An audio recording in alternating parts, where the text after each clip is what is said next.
సంధ్య థియేటర్లో తొక్కిసలాట ఘటనపై నాంపల్లి కోర్టులో విచారణ జరిగింది. ఈ కేసులో ముగ్గురు నిందితులు అనారోగ్య కారణాలతో విచారణకు హాజరు కాలేకపోయారని కోర్టుకు తెలిపారు న్యాయవాదులు.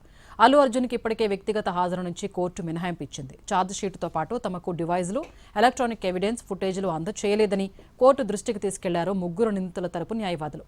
తదుపరి విచారణలో ఛార్జిషీట్లో పొందుపరిచిన అన్ని ఆధారాల్ని నిందితుల తరపు లాయర్లకు ఇవ్వాలని కోర్టు ఆదేశించింది.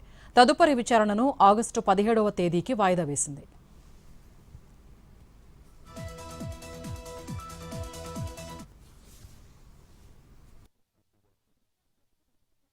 తెలుగు రాష్ట్రాల నీట్ చరిత్రలో కొత్త అధ్యాయానికి నాంది ఎస్ఆర్. ఇది ప్రతి తెలుగు విద్యార్థి విజయం. మన తెలుగు విద్యార్థి తెలుగు గడ్డపై నుంచి ఎగురవేసిన విజయకేతనం. ఆల్ ఇండియా జనరల్ కేటగిరీలో 9వ ర్యాంక్, 720కి 705 మార్కులు. తెలుగు రాష్ట్రాల్లో ఏ ఒక్క విద్యా సంస్థకి 720కి 705 మార్కులు రాలేదు, ఒక్క ఎస్ఆర్ కి తప్ప.